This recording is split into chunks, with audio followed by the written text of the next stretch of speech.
The compliment is not really to me, it's the compliment to the concept and the character. Hello everybody, this is Amitabh Bachchan and I'm privileged to have Nag Ashwin here, the director of Kalki. Full privilege. And it's 8 o'clock in the morning here in Mumbai. And I've just come back at about 3 in the morning after seeing Kalki for the third time.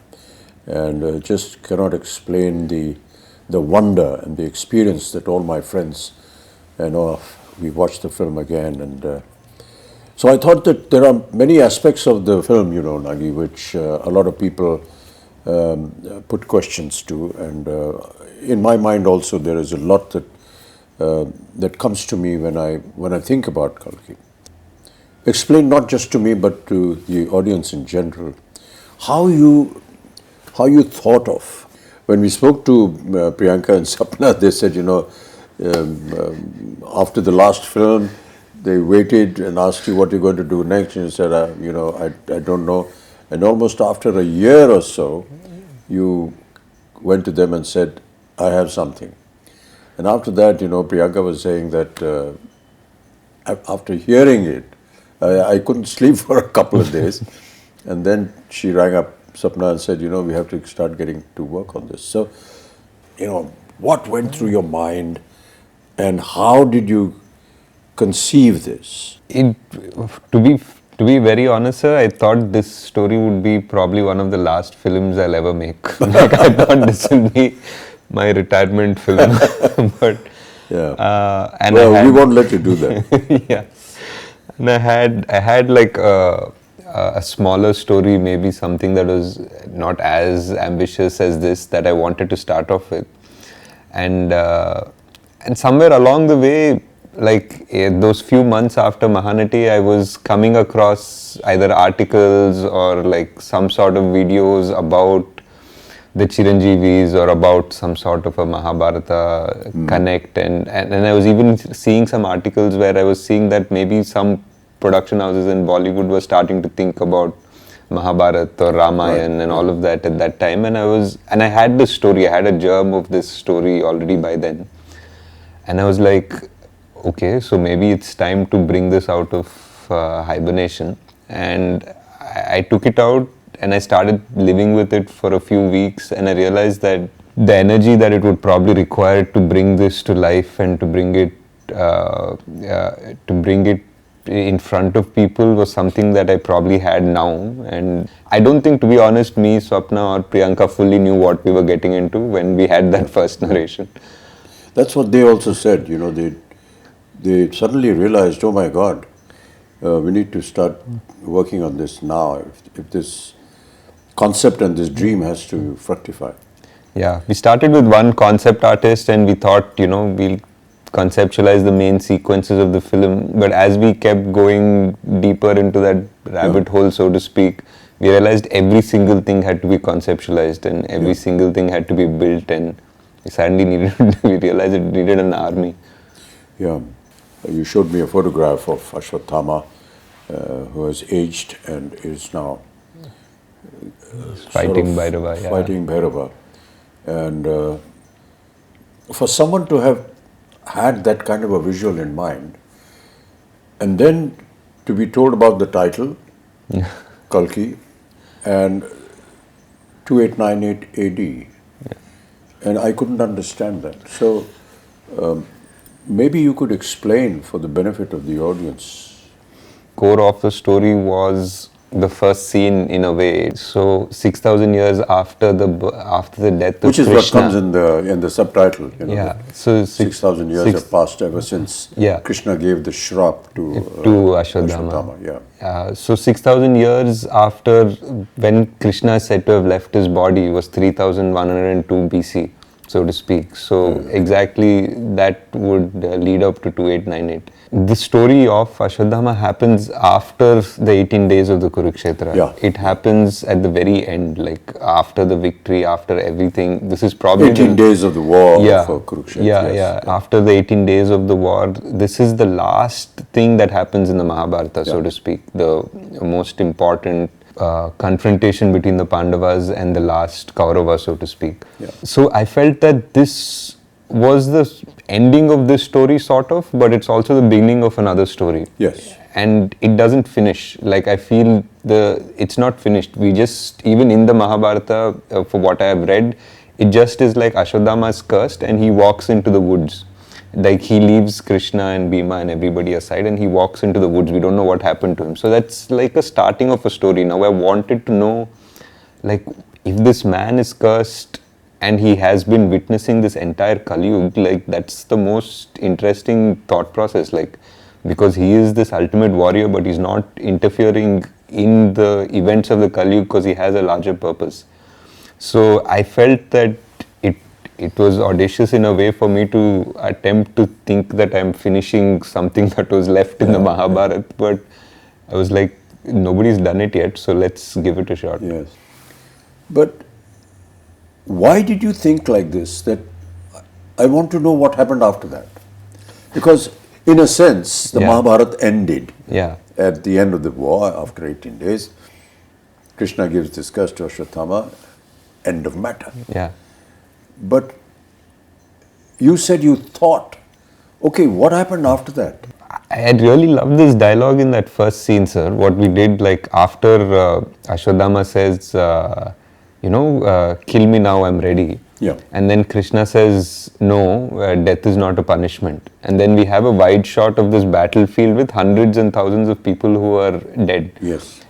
And that, for me, even when I was writing it, that just felt like it had a deeper meaning. It feels like, Mahabharata has killed millions of people, but Krishna right now is standing there and saying, death is not your punishment, having to live is your punishment.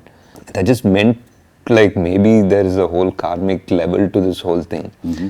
And for Ashwatthama also, I felt that anger, like though he was very cruel in that particular moment, that anger was justified because he just felt that his father was killed very unjustly. And his father was a great warrior and he was killed in the most unjust way. So his anger was justified in his own way. So now his redemption is also very justified. But we never know if that redemption ever comes, because it's not like Ashwatthama is always been evil or something like that. He's actually a very noble warrior. He's meant to be an avatar of Shiva. People say like Drona prayed to Shiva to get a rupam of Shiva as his child, and that's how Ashwatthama was born. There's a beautiful, beautiful couple of pages in the Mahabharata that shows before Ashwatthama enters the Pandava camp to massacre the rest of the Pandava army. He sort of, Krishna had put out a barrier. He had put out like his magic in a way. He's put like the biggest celestial guardians around the camp, and he went back to the kingdom, and Ashwa came and he realized he can't cross those celestial guardians, and for that one time he became like a Rudra Roop, like he became Shiva. He entered one pyre and he came out like Shiva, and there's Kripacharya watching this and he became so scared, like he actually ran away from that scene because Ashwatthama was so terrible and so magnificent. So that character always intrigued me. Like, you can't have an avatar of Shiva who is the greatest, is the son of the greatest warrior, and not know how his story ended. So that was the point of evolution of the idea and thought of how to continue with this. Yeah. And he wasn't also like the most popular Mahabharata character, because from what we've usually exposed to in serials or books or anything, we know about the main ones. We rarely know much about Ashwatthama, but I feel he was multiple times capable of destroying the Pandava army if not for Krishna. Like there were astras that only he could use, and only Krishna knew how to stop them. After 6,000 years. Yeah. You hear the words of Krishna saying, that when there is no water in the Ganges.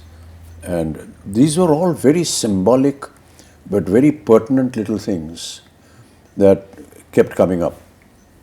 How did you conceive that the futuristic world 6,000 years from now is going to be looking like this? There were a lot of things that we try to extrapolate, sir. Like, for example, there is massive drought now. There is clean air is already such a problem in so many places in China or even Delhi, for that matter, that buying air is going to become a common thing. It's actually become a common thing already.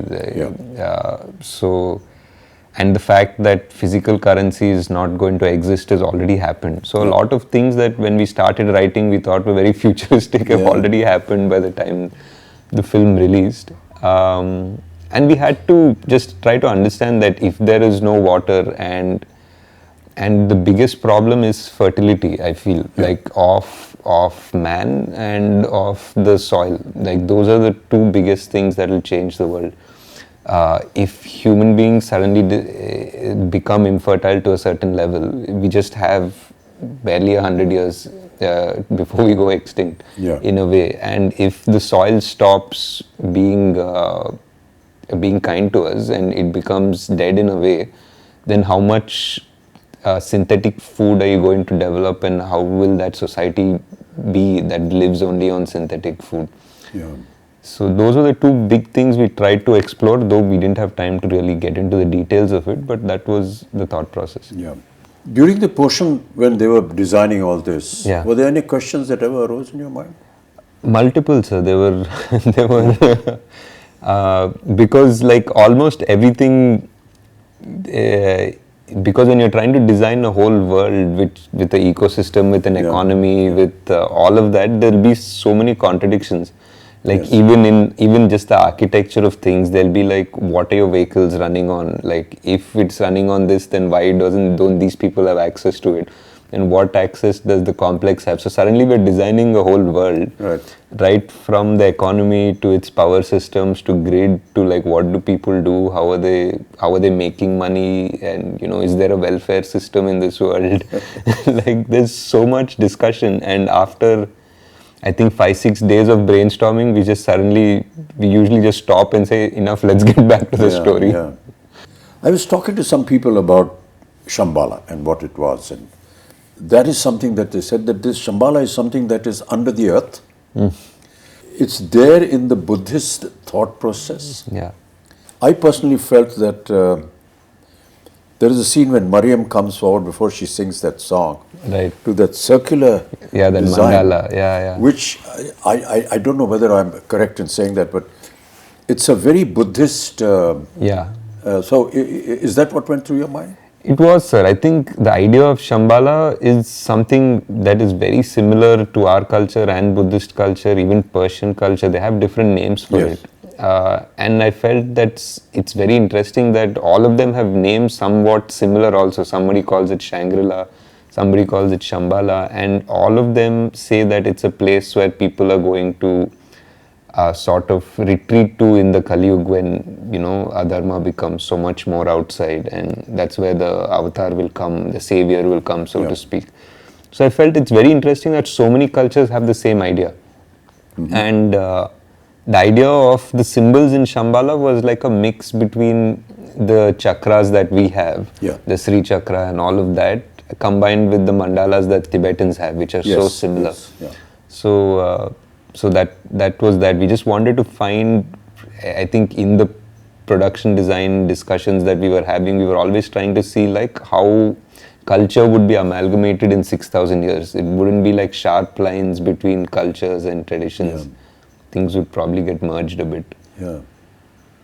But it's, it amazes me how one person's brain could have designed and thought of all these things. I couldn't have, sir. There was a production designer, Nitin Zihani. We had multiple meetings. We have a concept design team which is really good. They're from Jaipur, fully Indian, like Immortal Collective. We had an in-house storyboard artist, Venu. I mean, for a movie like this, I would say that we probably required a bigger team, but the team that we had was fully on board, and everyone was constantly ideating. I mean, I definitely had to okay the final aesthetic, and I would guide them and direct them the way it had to go. But if not for the concept designers and Nitin's brain also, this wouldn't have come out the way it has. Kamal that day when we had a general, Yeah. when we were talking to the rest of the guys, he said something very nice. Yeah.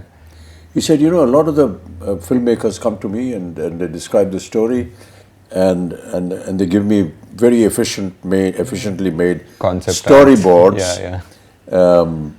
But the point is that his opinion was that how does this storyboard actually get into practice, and what is the reality of it? It's all right to make some drawings and come, but he said that when I saw this and when I heard Nagi, I thought, gosh, it's going to be another one of those storyboard things.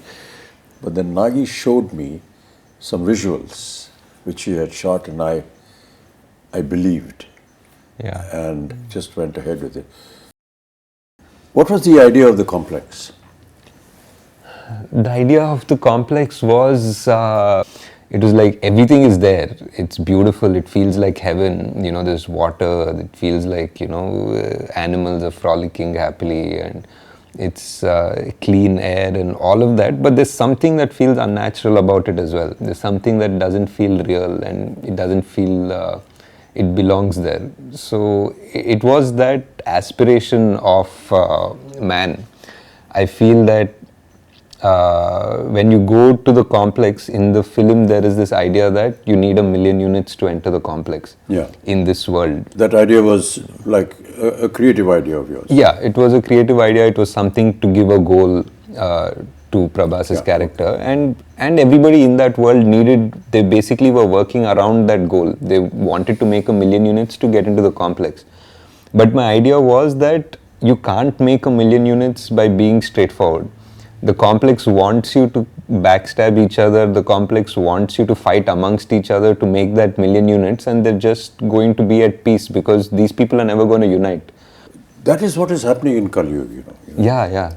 This whole backstabbing and everything, everyone wants to grab and go on to the top, Correct. That famous story about all of us, we're all like cockroaches, and everyone wants to go up, and reach the top of the lid of the bottle where they're in.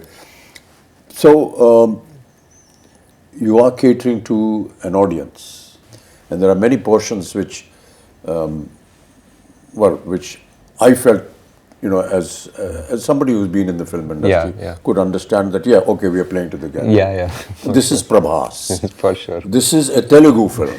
Yeah. And Prabhas is Telugu. Yeah. And you have to understand that he's massive, and he's godlike there. Yeah. So many elements which a lot of people felt in the first half because of its length and so on and so forth. Yeah. At times they were not able to understand, or say, come on, let's get on with the story. Yeah. But the fact is that it's like an intro to the hero of the film, but not just the hero of the film, but also the hero for the Telugu-speaking nation. Yeah. And that is something that, people perhaps overlook, but we have to give it to them.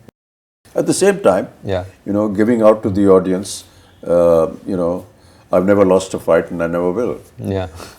Which are actually Krishna's words. Yeah. And you've given it to Prabhas, to Bhairav. Yeah. True. But the point is that for the common language that the Telugu nation that is gaga over Prabhas, it has an alternate meaning as well. Also. Yeah. And that is, those are the claptraps. Yeah.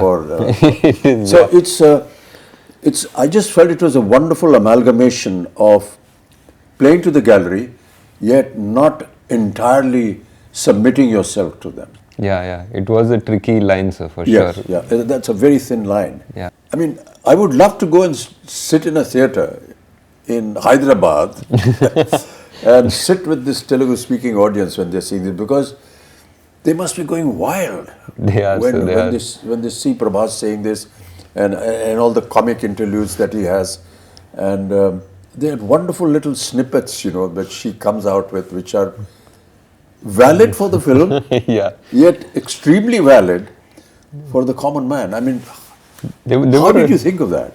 Like you're saying, it's a very thin line, sir. Like, there were a few things in his intro, for example. Yeah. Like, I think a new audience from Paris wouldn't make anything of it. Yeah. Because there's a hologram that is glitching, it says possible rebel, 5-star bounty. Yeah. And then it just glitches just for a moment right next to Prabhas and says rebel star for like an instant. And that's a claptrap for sure. Yes. And but for anybody on the outside, it doesn't make any difference. It was hard to design something like that. And there was something also where Bujji says, I mean, I have some fans, and Bujji says, yeah, you have a rebel fan. Yeah. and again, for another audience, it doesn't make any difference because he was a rebel. We established right. that. No, that's what I felt. It was a brilliant amalgamation of playing to the gallery playing to the audience in Hyderabad, yet not moving away Yeah. from the concept of the film. Yeah. The concept of fertility, Yeah. was that a story imagination, or is there some kind of a link? It was a bit of a story imagination, sir. It felt like in the Kali Yuga, like what is the last thing that can be taken away from us is the gift of life. People's morality and this and that and everything. And the last thing that would die is the actual gift of life, like whether it is food or whether it is the chance that we procreate and make and continue our species. So just the fact that, that there was a dialogue which said that I will be born in the last womb of the Kali Yuga. So that was there in one of the earlier drafts, and it felt like that was the most dramatic way to introduce our savior. Yeah. And a lot of questions being asked is, how do you manage to perform when you don't have the props around you? Yeah. We really tried in this film to build as much as we could, sir. Like whether it was the off sector where there was desert and the truck and everything, or Shambhala, the bridge. We tried our best to give as much, but yeah, there were definitely sequences where it was just a blue screen. And we all know that, Indian cinema works on poetic justice. yeah. And I keep quoting this from my father, who used to watch a film during his last days every evening, and I was to ask him, what is there in watching a film? So he used to say that, I get to see poetic justice in 3 hours. So during the length of the film, at the end of the film, there's poetic justice. To bring that kind of poetic justice in Kalki, in the Mahabharata, is it going to be factual? Is it not? I mean, this we will discover in part 2. But did it ever cross your mind that, there has to be this aspect of poetic justice in the film? Definitely, sir. I think so. I think Ashwatthama's character itself is that idea of poetic justice. The way his character starts and the way it needs to finish. Yes. There are many little things which, which were done and shown in the film. Yeah.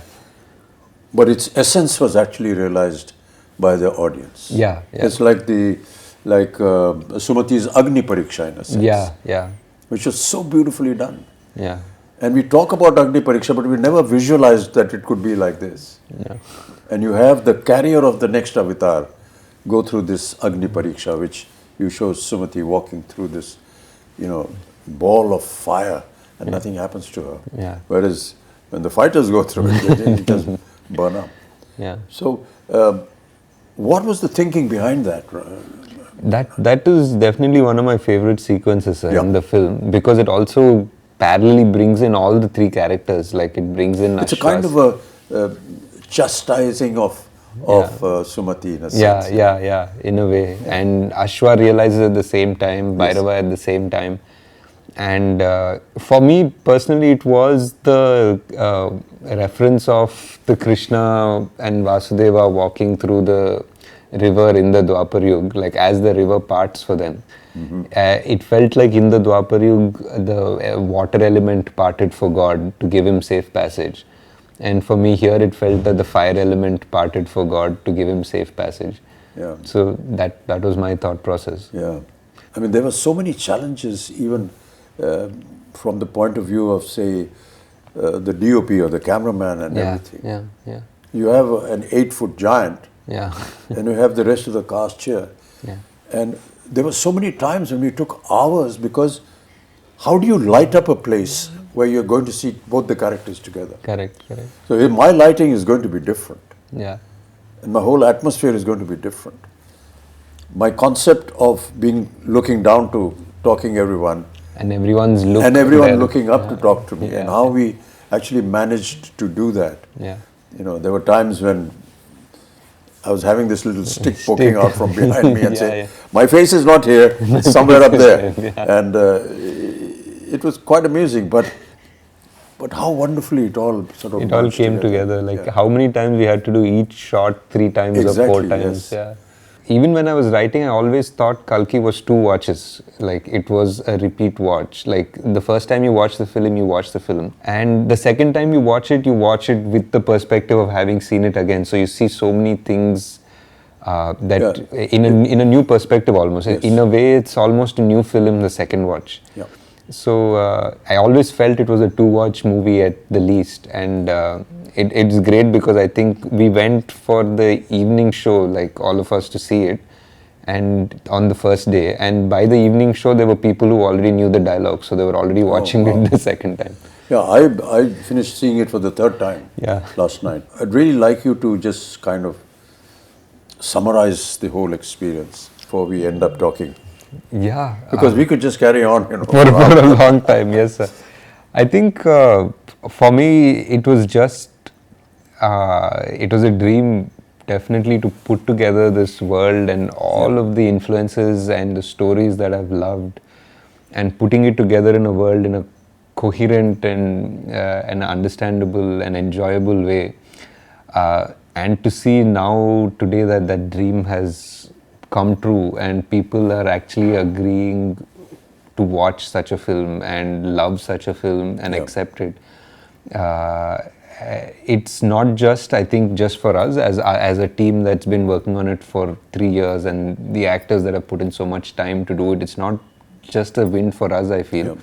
I feel it's a win for the industry in a way, because like producers, actors, directors, writers now have a validation that they can think differently. Yes. Now they have a validation that they can greenlight projects which probably wouldn't have, because now there's a Kalki. Now there's a Kalki, a producer will listen to a story that is a mytho or a fantasy or something, and an actor will be okay to greenlight a script. So I think we have moved forward in the right direction, and I'm very glad that Kalki was able to do something to have that change happen. Yeah. I just wanted to, I mean, we won't get a chance as often, so I just wanted to ask what in the scenes that you've done, like what were your favorite scenes in the film? Yeah. It's very difficult to pick one particular scene, Nagi. Right. And I'm not just saying it because I'm a member of the cast and crew and it's our film, but quite honestly, it's very difficult. Really, the purpose of talking to you, Nagi, was that. Yeah. That yes, it is a film. Yes, it is make-believe. But it's make-believe. It's the belief that we want you to go and see, because it's been made with belief. And that belief is what is the strongest point that I feel in the film. And each time I see it, it's that belief. Yeah. I hope that the audiences will go and see this film with the kind of interpretation that Nagi, the director, had, and his vision, and the way he has explained the many aspects of the story. It's a film that anybody will identify with, because it's good over evil, and all our films are like that. Yeah. But to give it the depth and bring that mythological history, culture into the open and prove it, that is what was challenging for Nagi, and that is what I find he has been able to find victory in that challenge. So now we wait anxiously for part 2. For part 2. How is it all going to end, and so we look in great anticipation. Thank you, sir. Thank you. Thanks so much, Nagi. It's been wonderful talking to you. Sir, I know you don't like or appreciate this, but this is one of the few chances we have to thank you for all your patience. You know, And the whole country, sir, like whoever I speak to, Yeah. I know you've heard this already so many times, but it's just such a pleasure to see you in that avatar, in that role. Yeah. And so many people, I did a bunch of interviews yesterday and everybody just said, thank you for giving us this Amitabh yeah, Bachchan. it's a huge fan fallacy, thing. actually. I don't I believe know it. you don't like any of No, it, sir. it's not a case of liking. I just feel that the compliment is not really to me, it's the compliment to the concept and the character. And Also. that speaks volumes about the film. It's not a personal, you know, okay, I like this star, Yeah. and he was good and he acted very well and so on and so forth. So Yes, sir. when they compliment a Prabhas or a Deepika and anyone else and Kamal, you're actually complimenting the concept of the director, Nagi, who was able to conceive and put together this story. It's all very well to go to an audience that's coming out of a theatre Yeah, and say, "Kaisi lagi film bhaiya?" So they say, "That's बहुत अच्छी film है यार." यार उनको तो नहीं समझ में नहीं आया, ये नहीं हुआ. It's not that. I think that we need to catch some people who, the youngsters, and say, you know, let's sit down and have a chat. And what did you actually see? What did you think of? What was going through your mind when you were watching all this? It would make a very interesting subject. And I'm going to catch Abhishek and Please do, sir. That would be Navya, great. my granddaughter, and have a chat with them, much like we've had here, Yeah. and ask them some very pertinent questions. Right. Thank you, Nagi. It's That'd be been a great, pleasure. sir. Yeah, Such thanks a pleasure, so much. such a pleasure, sir. Thank you so much.